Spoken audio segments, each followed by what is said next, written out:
There was once a young man named Samuel. He wasn't weak, but life had made him quiet. He used to be full of words, bold, expressive, always explaining himself, always trying to make people understand his side of things. But the more he talked, the more people misunderstood him. No matter how carefully he tried to explain, the world heard only what it wanted to hear. So one day he stopped talking, not out of anger, not out of pride, but because he realized that peace sometimes lives in silence. Samuel began to notice things differently after that. When people insulted him, he didn't rush to defend himself. When people doubted him, he didn't argue back. He just smiled, kept working, and let his actions speak. At first, everyone thought his silence meant weakness. They said he had given up. But slowly, quietly, his results began to speak louder than their words.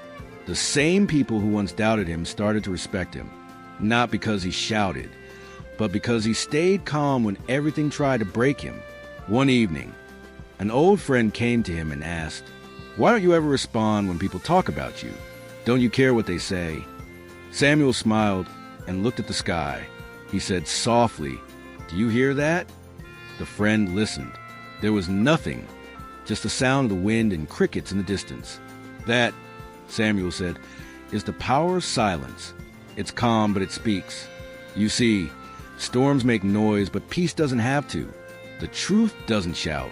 It simply stands." The friend nodded slowly, trying to understand. Samuel continued, "I used to think I had to prove myself to everyone. Now I've learned when you stay silent, life proves it for you." From then on, Samuel lived differently. He didn't chase validation anymore. He didn't waste his energy on noise. He learned to pause before reacting, to breathe before replying, and to walk away when peace was more valuable than pride. There were still days when life tested him. People still provoked him, and challenges came like waves. But Samuel faced them quietly, not because he didn't feel the pain, but because he had learned something powerful. Silence is not the absence of strength. It is strength.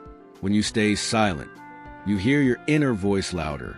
You begin to understand what truly matters and what doesn't. You stop trying to win arguments and start winning peace. You stop explaining your worth and start living it. Years later, when people spoke of Samuel, they didn't describe him as loud or proud. They said he was calm, wise, unshakable, a man who didn't fight the noise of the world, but learned to rise above it. And that was his secret. Not power, not wealth, just silence, the kind that comes from peace within. Because in the end, silence isn't about saying nothing. It's about hearing everything. The truth, the lesson, the voice inside that says, you don't have to fight every battle. Some victories are won quietly, and that's the power of silence. It's where the strongest souls find their calm. It's where peace begins, and where everything loud finally makes sense.